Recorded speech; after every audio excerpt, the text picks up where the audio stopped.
Olá, vocês pediram e está aqui conosco o secretário do Verde e Meio Ambiente do município de São Paulo, Dr. Rodrigo Ravena.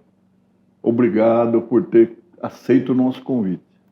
Doutor Naline, é um prazer estar aqui, colega de gestão municipal, secretário de mudanças climáticas, é um prazer continuar a nossa dobradinha aqui nessa conversa, mesmo que a gente faz na prefeitura, aí, cuidando de assuntos tão importantes para a cidade.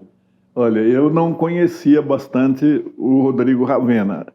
Estou convivendo com ele agora e cada dia tenho maior admiração por ele, pela coerência, pela lucidez, pela simpatia, pelo amor à causa. Rodrigo, conta um pouquinho como foi a sua trajetória, o que você quiser sobre a sua infância, sua vida escolar. Eu sou paulistano, nascido no Bexiga, na Rua Japurá, estudei na Caetano de Campos, e depois fui para um colégio menor, que era da minha tia, fiz 3 anos de colégio militar para dar uma fugida de casa, estudar um pouco no Rio, depois voltei para cá, fiz economia na PUC e fiz direito no Lar São Francisco.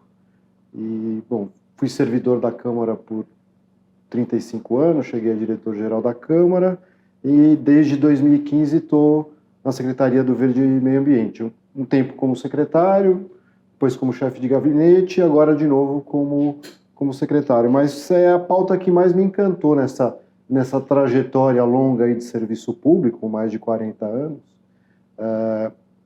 A pauta ambiental me pegou. É um bichinho que mordeu e sou literalmente apaixonado por esse assunto. E sem paixão a gente não enfrenta isso, porque os desafios são grandes, né, Ravena? Como é que está São Paulo em relação ao verde? Bom, é muito difícil, é uma cidade monstruosa, né, com 12 milhões e poucos de habitantes, 1.500.000 quilômetros quadrados, com várias cidades dentro de uma cidade só, né? Mas boas coisas aconteceram ao longo desses anos, né? Então, a prefeitura se estruturou, criou planos de gestão do meio ambiente, mas políticas públicas, né? Não planos de gestão específicos, mas políticas públicas de longo prazo, e a cidade tem conseguido avançar. Então, tem avançado em cobertura vegetal, a gente tem aí 54 e poucos por cento de cobertura vegetal, aí considerando tudo, né? Árvores, pastagens, gramados, pequenos bosques. Aquilo que não está construído. Tudo que não está construído. Né? Tudo que não tem o que a gente chama de cinza, da cidade cinza. A cidade verde é maior do que a cidade cinza. Isso é uma grande coisa para uma cidade como São Paulo. E a gente tem planos de gestão de longo prazo que empurram, encaminham a cidade para uma gestão ou para uma compatibilização de crescimento com sustentabilidade e preservação. Esse é o grande problema da cidade, mas acho que a gente tem enfrentado bem. Você é responsável, talvez, pelo plano mais importante que faz essa ligação, que é o plano de mudanças climáticas, que faz essa interface entre as políticas públicas. A gente tem que dar um passo para frente. Isso que está acontecendo leva para esse caminho de olhar para meio ambiente urbano de uma forma diferente. Não que o Código Florestal esteja errado, não, ele é necessário. A gente segue na cidade o Código Florestal, a gente não teve nunca intenção de criar novas regras para áreas de proteção permanente. A gente permanece com as regras do Código Florestal, que são benéficas, né, e que ajudam e não impedem a cidade de crescer. Isso é uma questão de ajuste. Então, esse plano de ação climática, que na minha opinião é o plano que reúne todos esses outros, é o Master Plan, né? É o grande plano que reúne todas essas ações e que leva a cidade a enxergar o meio ambiente urbano como verde, né? Como biodiversidade, fauna, flora, como gente, Sim. Carro, ônibus, construção, impermeabilização, desimpermeabilização, emprego e renda. Então, tudo isso faz parte de um meio ambiente urbano. É um grande ecossistema, né? Perfeito. Eu acho que a grande palavra, o grande entendimento é esse. A gente tem um ecossistema que tem que ser tratado como um ecossistema especial, né? Tem lá ecossistemas tradicionais como Floresta Amazônica, Mata Atlântica, Cerrado, Caatinga. Só que se a gente está falando de grandes massas de biodiversidade de uma forma muito genérica, né? Aqui a gente fala, nós estamos, qual o bioma daqui? Mata Atlântica. Mas é uma Mata Atlântica dentro de uma cidade de 12 milhões de habitantes. Então a gente tem que fazer... eu sempre digo o seguinte, sempre que a gente levar ao limite a proteção ambiental, a gente põe à prova a capacidade de proteger. Né? Sempre que eu proíbo tudo... As melhores intenções podem dar resultados adversos, né? Com certeza. A proteção em excesso não é boa, como também a falta de proteção não é. Sim. Né? Quer dizer, a gente tem que ter um balizador. Um equilíbrio, né, Ravena? Agora, há uma boa notícia de que você faz parte relevante, que é essa declaração de utilidade pública de 43 áreas, ou falam 32, você deve saber melhor que eu. Conta um pouquinho desse projeto. Esse é um dos projetos que surge dentro desse projeto mais geral de políticas públicas de longo prazo. Né? A gente começou com o Plano Municipal de Mata Atlântica, depois o Plano Municipal de Arborização Urbana, depois o Plano de Ação Climática, aí o Plano de Áreas Protegidas, Espaços Verdes e Espaços Livres. E dentro da planificação da cidade, a gente foi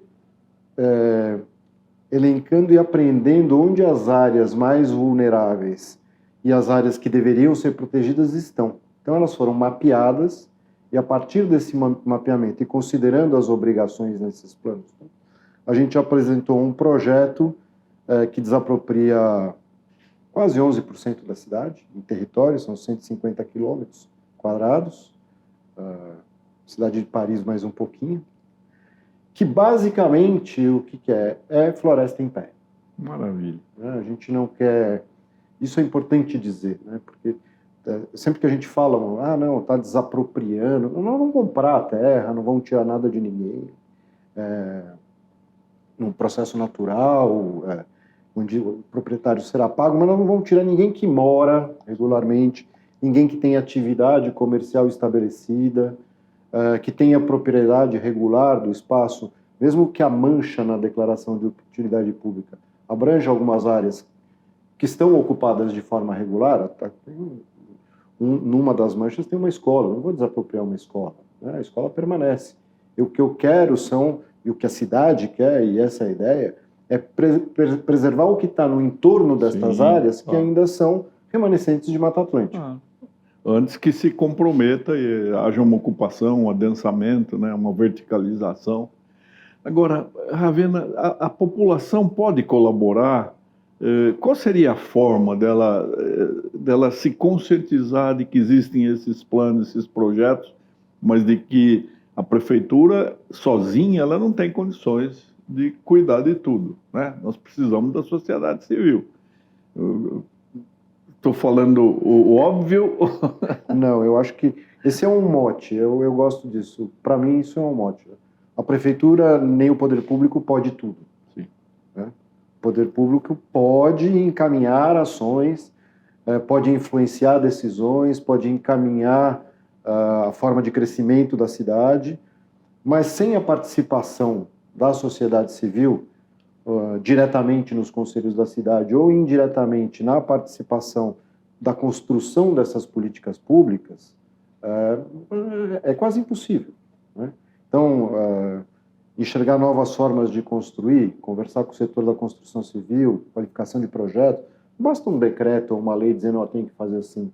Não funciona, quer dizer, tem que se construir junto, entender que biodiversidade e meio ambiente numa cidade como São Paulo é dinheiro, gera renda, cria emprego e gera valor. Né? Tudo que está mais próximo do que é preservado vale mais. Né? Por exemplo, nós estamos aqui na Casa dos Registradores, né? E o entendimento de como registrar, o que deve estar registrado, como é que os cartórios podem ajudar as matrículas estarem anotadas e prenotadas com as áreas definidas e delimitadas, né? O que a prefeitura faz certo ou errado com relação às plantas de expropriação, o que causa dificuldade no registro ou não. Então, esse tipo de conversa é importantíssimo para que a sociedade ajude o poder público a desenvolver melhor.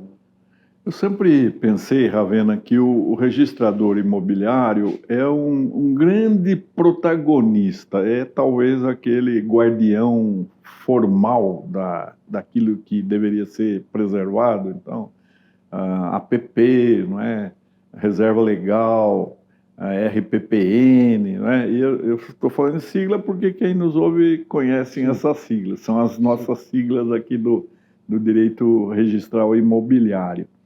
E, ultimamente, eu até incentivei uma doutoranda, ela já é doutora, já defendeu a tese, e é registradora também, a Patrícia Camargo Ferraz, é a registradora de Diadema, a elaborar uma tese.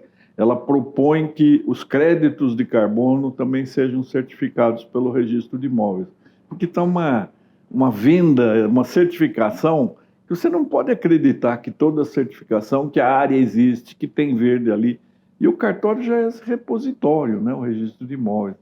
Você pensou se isso pode ser alguma coisa útil ou não? Eu acho que é uma grande saída. Não é? Eu acho que é uma grande saída. Para evitar essa... Porque hoje em dia a maioria das pessoas querem dizer onde está o crédito, certificar o crédito e vender o crédito, uma pessoa só. E como é que eu controlo isso? Os registros imobiliários são o repositório mesmo do que está, de fato, comprovadamente mapeado, registrado, georreferenciado. E isso é importantíssimo para efeito de apuração de crédito de carbono. Então, uma outra política que eu acho que ela é um instituto que tem tantos pais que acaba ficando órfão, é a regularização fundiária, não é? Então, você teria como principal interessado o município, né? Depois o registrador de imóveis, mas também o Ministério Público, o Poder Judiciário, a sociedade civil, a economia, interfere em tudo a regularização, né? E quando você vê regiões aqui onde tem mananciais estão sendo ocupadas, né, de uma forma irregular, e a gente não sabe exatamente a quem pertence aquela área, a regularização fundiária ajudaria a identificação. Até porque pode haver terra devoluta, pode haver área que é do próprio Estado, né? Com certeza, eu acho que a regularização fundiária ajuda na organização da cidade e, no caso específico dessas áreas declaradas de utilidade pública, ajudem muito. O primeiro levantamento que a gente fez dessas áreas, a gente já identificou, por conta dos registros, áreas devolutas. Que bom, ótimo. Então, o que está nos registros imobiliários já apontaram áreas devolutas. E é o que vale. E é o que vale. Se não está registrado, não existe. Quando a gente lavrava a escritura e vinha naquela capa de papel, hoje é tudo eletrônico, né? Nós temos o registro eletrônico, principalmente com a Lei 14.382, de 23, mas nós temos na capa da escritura vinha escrito: quem não registra não é dono. E muita gente incauta, ingênua, né, é vítima de empreendedores inescrupulosos que fazem contrato de gaveta, que fazem compromisso particular, né, e quando vão ver, não são proprietários, né? Então, eu acho que esse papel do registro de imóveis é fundamental. Eu tenho conversado muito com o Corregedor-Geral da Justiça, o desembargador Francisco Eduardo Loureiro, para que ele tome à frente essa política que sempre foi das corregedorias gerais, mas encontra uma série de dificuldades, né? Porque é um processo dispendioso, não é? Tem que fazer levantamento, tem que fazer perícia, tem que cadastrar as pessoas, tem uma série de coisas. E o paradoxo, Ravena, é que aquelas delegações extrajudiciais que têm necessidade de fazer regularização fundiária não são as mais rentáveis. As mais rentáveis têm as matrículas todas regularizadas, então ele não precisa fazer regularização. Quem precisa fazer é aquele cartório que se queixa de ser até deficitário. Então, veja, e o governo, como sempre, faz cortesia com chapéu alheio, obriga a fazer gratuitamente, né? Sim. Então, essa é uma política que a gente precisa investir nela. Mas, Ravena, a gente tem condições de dizer quantas árvores faltariam em São Paulo? Difícil. Difícil, porque a gente está terminando, ainda esse ano, a gente espera que até setembro, no máximo em outubro, a gente tenha um cadastramento mais acurado da quantidade de árvores existentes. A gente sabe, pelo último levantamento que é antigo e com as atualizações que a gente faz de plantio e remoção, que a gente tem nas ruas aproximadamente 630, 640 mil árvores plantadas nas ruas. Mas aí isso não considera o que está plantado em parque e unidades de conservação. E nessas áreas, que hoje são particulares e que a gente declarou de utilidade pública, a gente tem um levantamento aleatório, né? Por maciço. Então a gente contratou e está em andamento um levantamento mais específico de quantas árvores a gente tem no município efetivamente. E isso é importante porque, como eu tinha falado, a gente tem várias São Paulos dentro da São Paulo. Então, você tem áreas extremamente arborizadas, que não há déficit nenhum de cobertura vegetal, que tem mais do que o recomendado pela ONU de indivíduos arbóreos por habitante, né?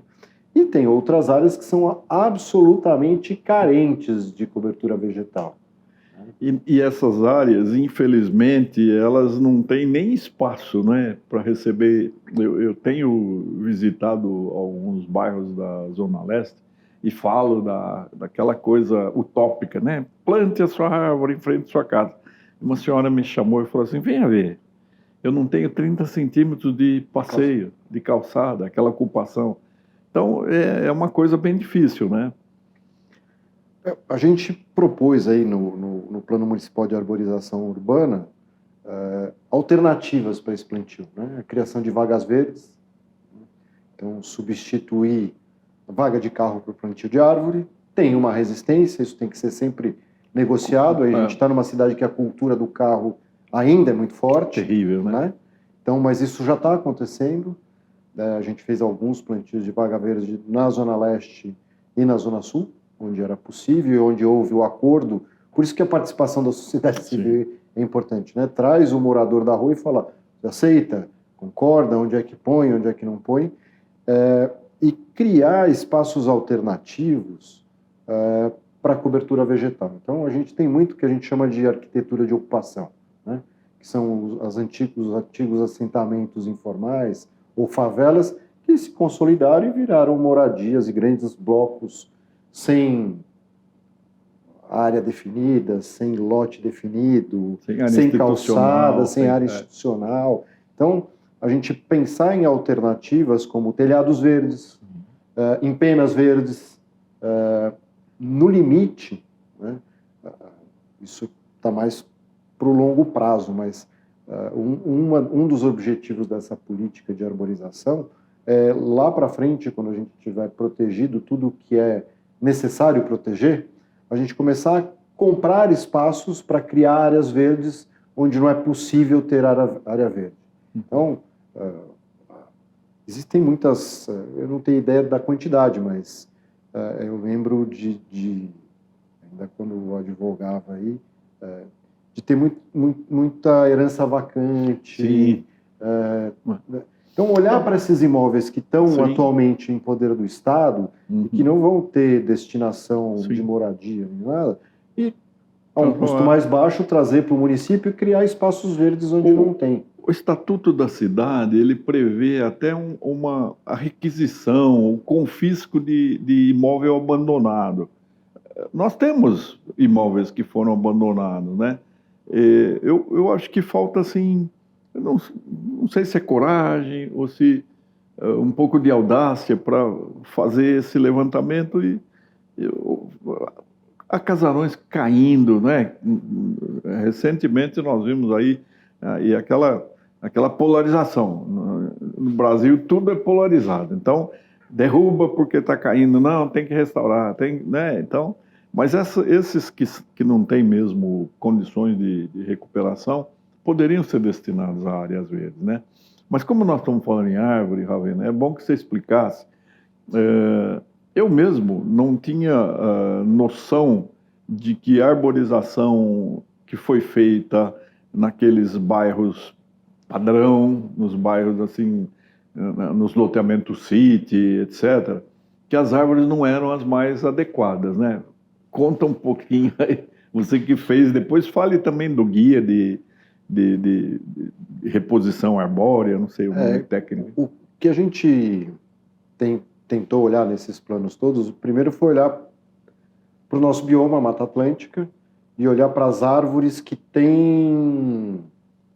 são da Mata Atlântica, mas que têm características e adaptação ao meio ambiente urbano. Porque algumas não têm. Algumas se desenvolvem de tal jeito que elas comem a calçada, derrubam parede, e por aí vai. E algumas outras que não são do bioma, mas que foram plantadas. E aí uma coisa histórica, né? Quando esses bairros foram criados, se tinha uma ideia de paisagismo urbano, não de meio ambiente urbano. Então se plantaram árvores ou exemplares arbóreos aí para embelezamento,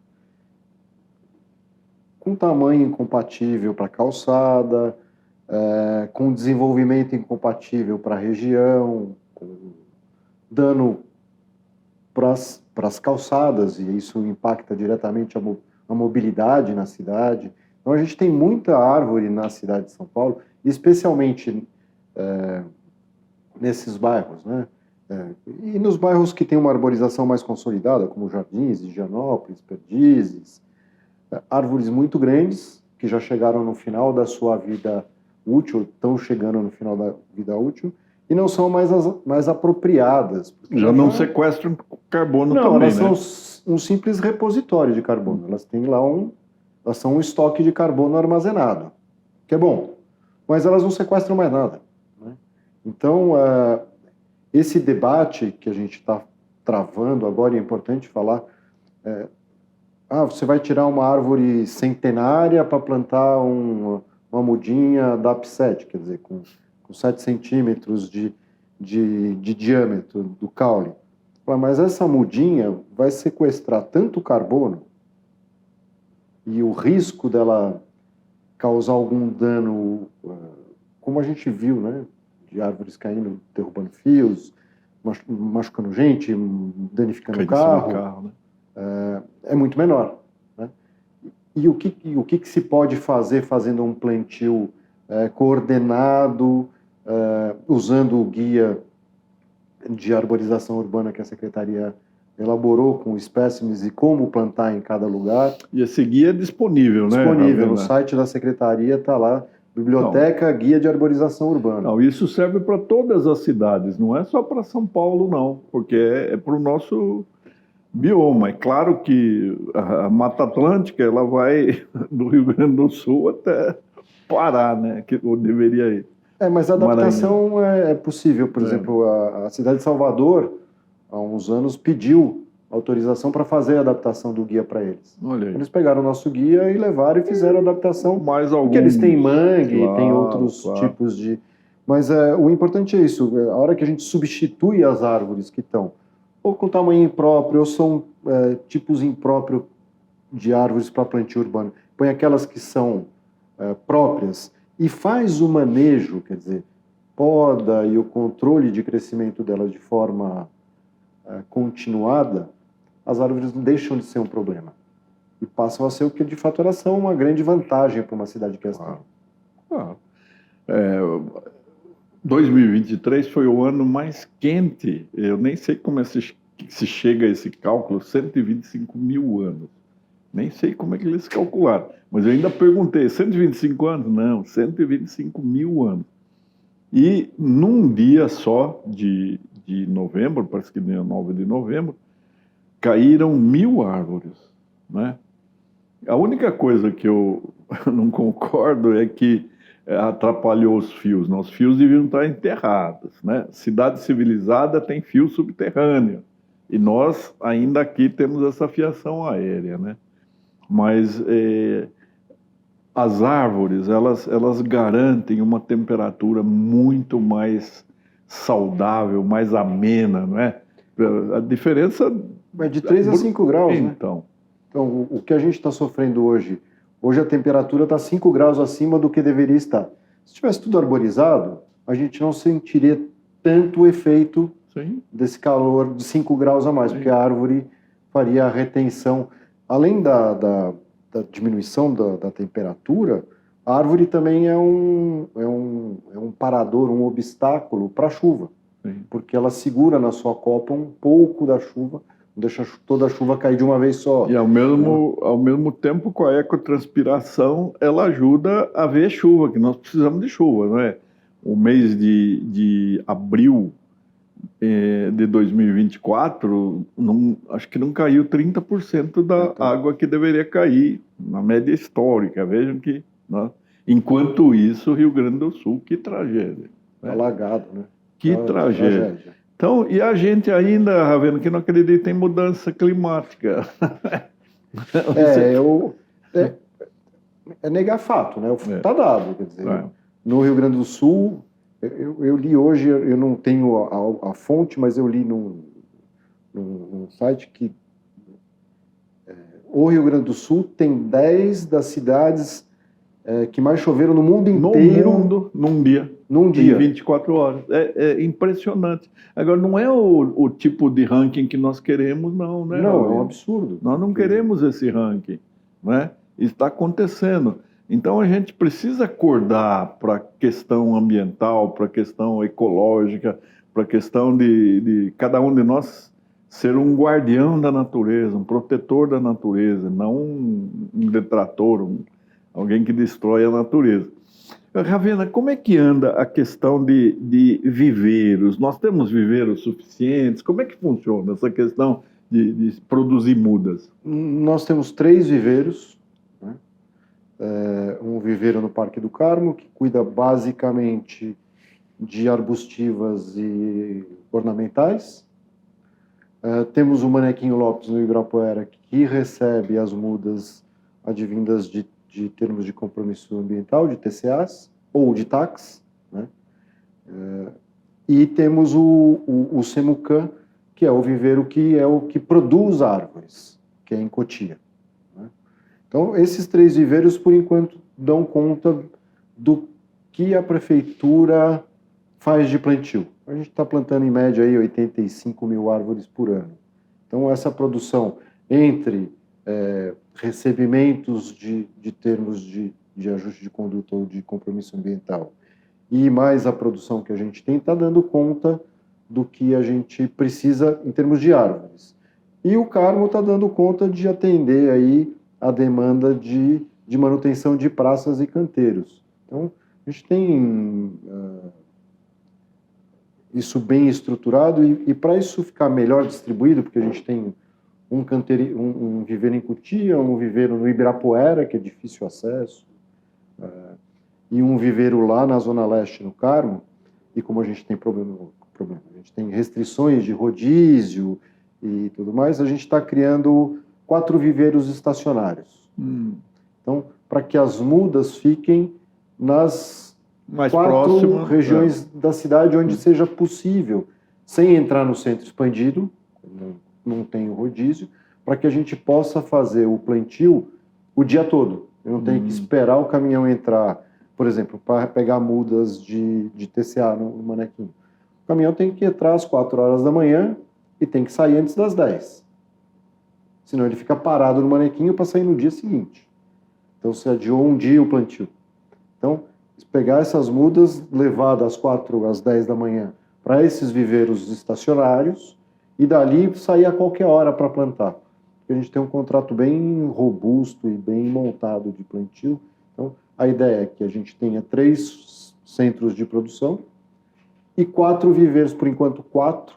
Já estamos estudando se não é melhor ter um pouquinho mais 2 ter 2 na leste e 2 na sul, que são regiões muito grandes, para a gente ter essas mudas espalhadas e conseguir um plantio mais frequente sem essa interferência da impossibilidade de circulação dos veículos que carregam as mudas.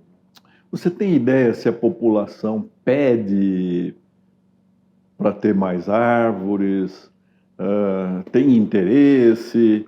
Eu me lembro, logo que eu cheguei à prefeitura, uma notícia de que havia uma certa resistência, que houvesse plantio. Eu não sei se você pode comentar isso. Eu acho que eu posso e devo. Uhum. Né?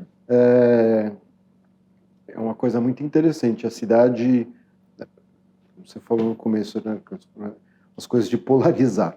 A cidade é dividida em quem ama e quem odeia a árvore. Que coisa, hein? E é uma loucura mesmo. Vai muito da necessidade de conversar e construir os plantios para que eles não sejam destruídos, esses que a gente faz. Então tem que fazer uma conversa prévia com a população. Porque em vários lugares a pessoa não quer a árvore.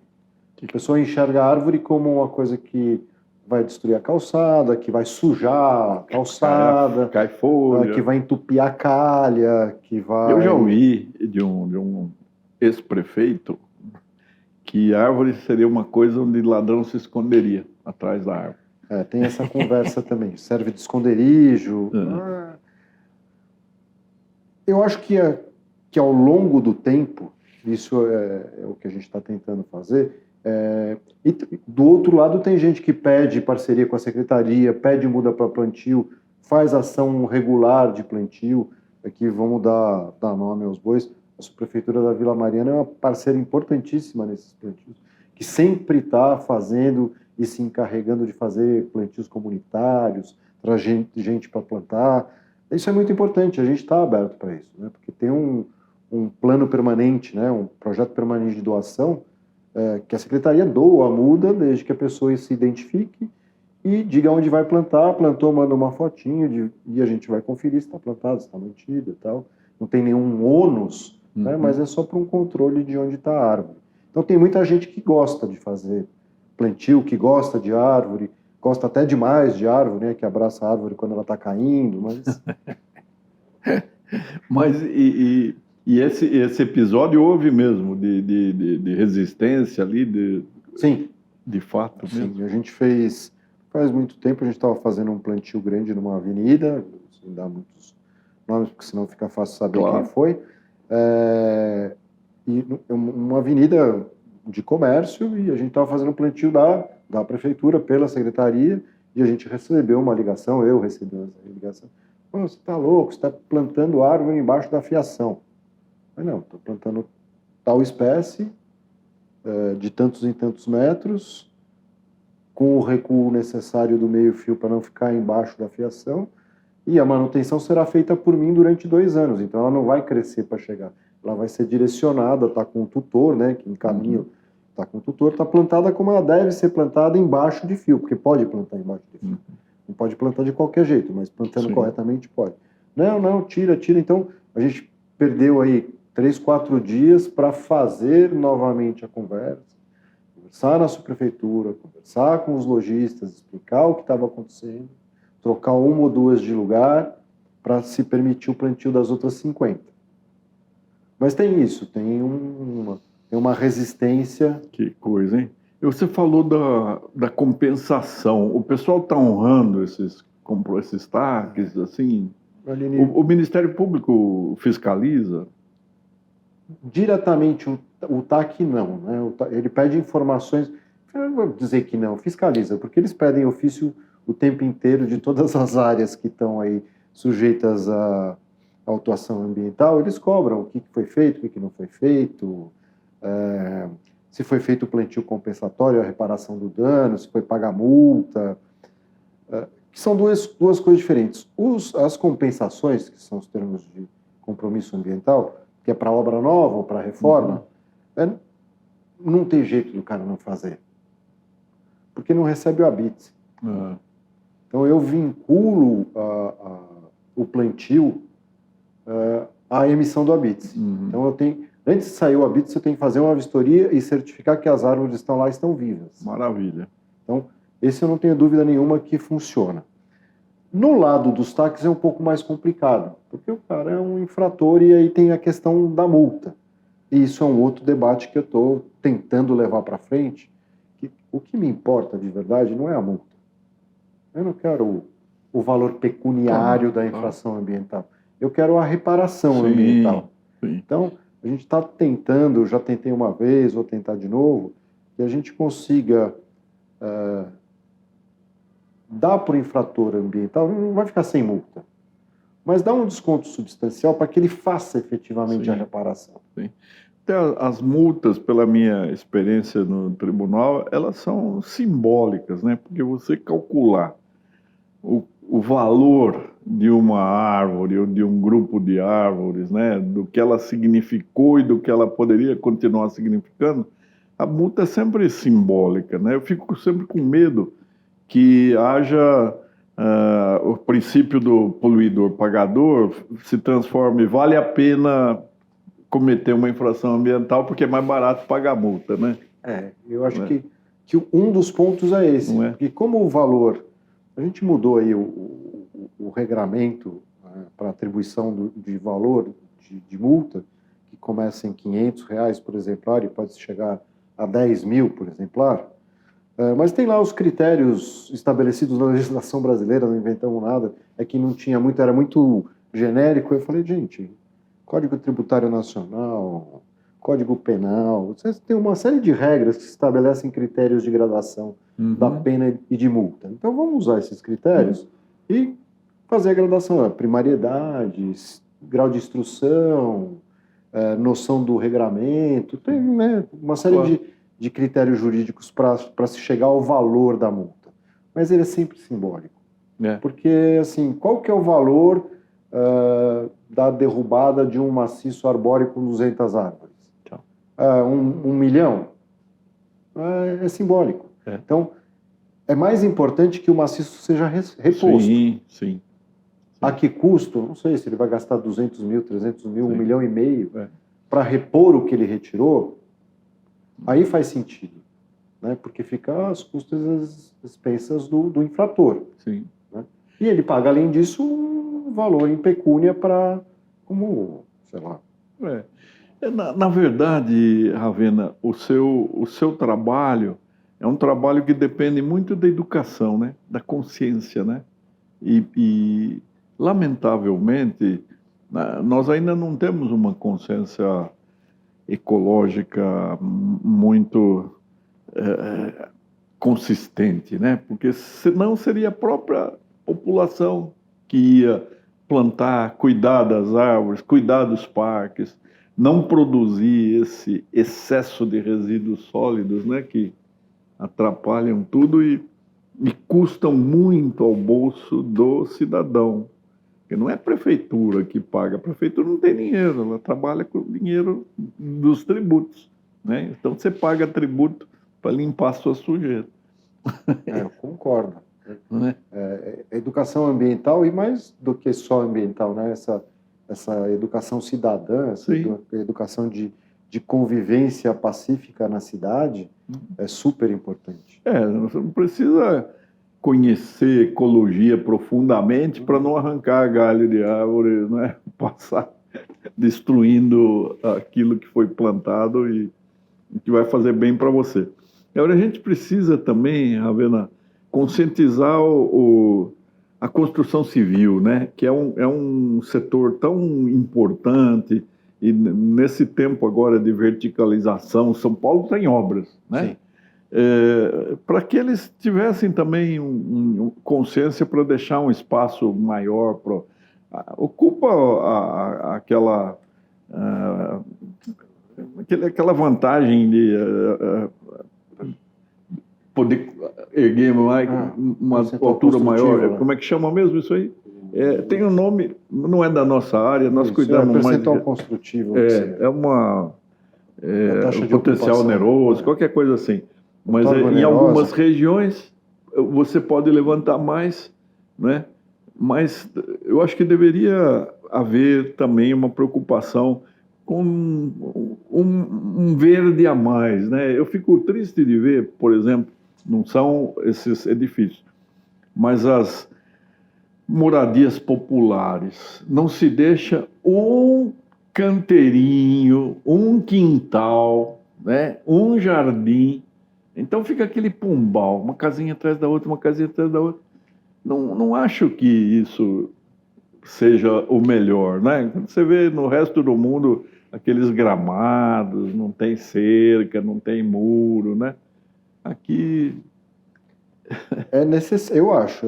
Esse é um outro debate que eu estou tentando fazer. É é difícil. difícil, É né? difícil. Mas a gente tenta conversar. A gente passa necessariamente, e a gente dá um passo importante agora, o CADES, que é o Conselho de Meio Ambiente da cidade, vamos chamar assim, que a secretaria existe porque existe esse conselho, né?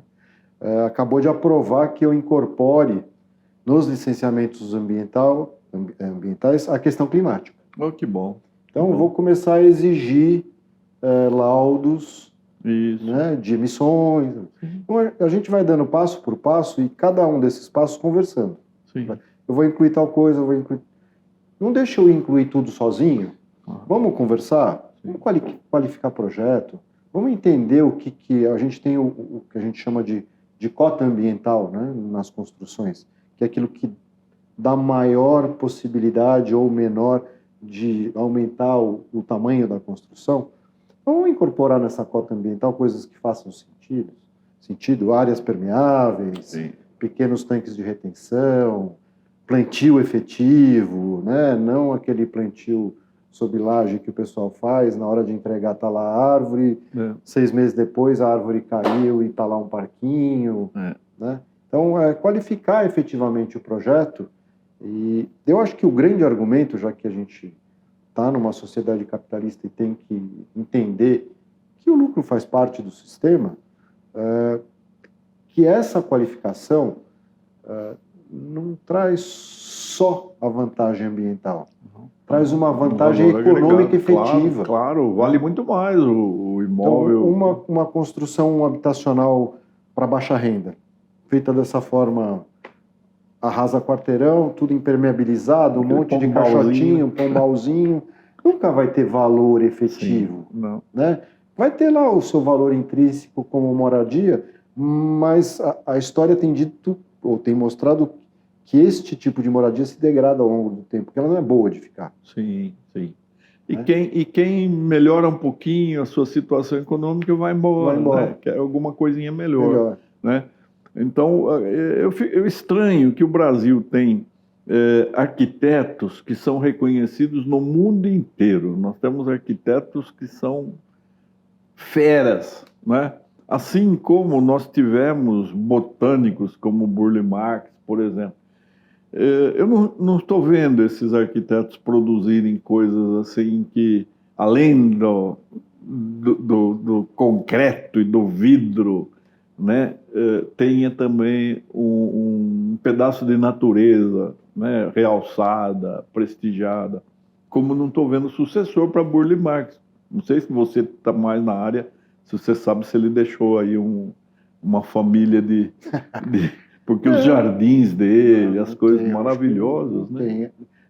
Tem um monte de gente, alguns escritórios e alguns arquitetos e engenheiros que estão pensando fora da caixinha, mas eles ainda não estão vamos dizer assim, no mainstream. Eles não estão produzindo habitação, eles estão produzindo projeto para parque, estão produzindo projetos para unidades de conservação, tem projetos de ecoturismo, pensando tudo fora da cidade. Sim. Né? Isso eu acho que esse tipo de pensamento tem que vir para dentro da cidade. Porque a gente tem gente muito capaz. Tem. O brasileiro é criativo, dá para... eu acho que estão faltando esses concursos, né, que prestigiem essa área também, esse setor. Porque há muito concurso, eu vejo agora mesmo, esse empreendedor social. Eu escrevi para o Sérgio Dávila, da Folha, falei assim, empreendedor social Por que você não tem um empreendedor ambiental, um empreendedor ecológico, um empreendedor verde, um empreendedor da biodiversidade, né? Porque aqueles que diziam mudança climática vem daqui a 100 anos, eu não estou aqui, quem vier se vire, eles estão com o queixo caído porque as coisas estão acontecendo já e não vão embora. Então, eu acho que a gente precisa pensar nisso, né, Ravena? Concordo inteiramente, eu acho que é isso mesmo.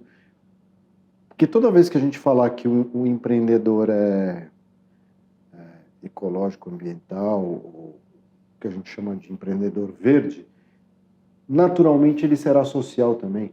Sim, claro. Porque quem respeita a vegetação vai respeitar o seu semelhante. Então, porque tudo é um ecossistema. Sim, sim. Né? Então, se a gente precisa parar com os olhares unidirecionais. Sim. A gente tem que pensar mais holisticamente, de forma mais abrangente. Óbvio, estou sendo aqui um pouco sonhador, como eu sou mesmo, mas... Quem gosta de verde só pode ser um pouco utopista, né? Um pouco... Mas é isso. E você está vendo, nós estamos conversando com o Dr. Rodrigo Ravena, na verdade, Dr. Rodrigo Pimentel Pinto Ravena, que nome heráldico, né? Secretário do Verde e Meio Ambiente do município de São Paulo. Mas isso serve para qualquer cidade, serve para a sua cidade. E você está trabalhando aí numa delegação extrajudicial, registro de imóveis, tabelionato, seja qual for a categoria, você devia pensar também um pouquinho como é que eu posso melhorar a minha cidade. Aliás, a ONU, no Habitat, produziu um documento recente falando como melhorar as cidades. E tem algumas recomendações. Isso é fácil de entrar no site da ONU aí e ver que o verde lá está bem contemplado. Ou seja, o mundo está pensando nisso e você não pode estar fora. Você precisa se ajustar, acertar seu passo com essa tendência. Ravena, foi muito bom conversar com você. Você quer deixar uma mensagem para aqueles que nos ouvem? Se quiser falar alguma coisa, eles sempre esperam assim uma mensagem. Assim, eu primeiro agradecer imensamente, é um bruta de um prazer, eu sou seu fã. Acho que você está fazendo um trabalho importante na Secretaria de Mudanças Climáticas. E, assim, é muito importante falar para quem faz o trabalho de registro imobiliário e que mantém o histórico de ocupação do território da cidade. Né? E isso que a Aline acabou de falar é assim, o que a gente faz em São Paulo vale para qualquer lugar. Sim. Independe do tamanho da cidade. E a gente está aqui, e isso até é um mote nosso, assim, a gente está aqui para ajudar todo mundo que precisar. Quer que a gente ajude, quer que a gente passe o que a gente fez, ensine o que a gente fez, dê cópia do que a gente fez, mande projeto de lei do que vocês precisam preparar para deixar a sua cidade minimamente adaptada, minimamente preparada para enfrentar o que vem por aí. Conte com a gente. Então, as cidades menores, elas têm todas as condições, têm toda a potencialidade para evitar os problemas que ocorreram nessa conurbação insensata que é São Paulo, né? Quase metade da população mora nessa conurbação que São Paulo está emendando com várias cidades. Agora, se você está numa pequena cidade, você ainda pode fazer o seu município ser o mais verde, o mais ecológico, o mais agradável, melhor qualidade de vida, porque ambiente é isso. Doutor Rodrigo Ravena, muito obrigado. Foi muito gostoso conversar e também muito elucidativo, né? A gente sempre aprende com você. Muito obrigado. Eu que agradeço.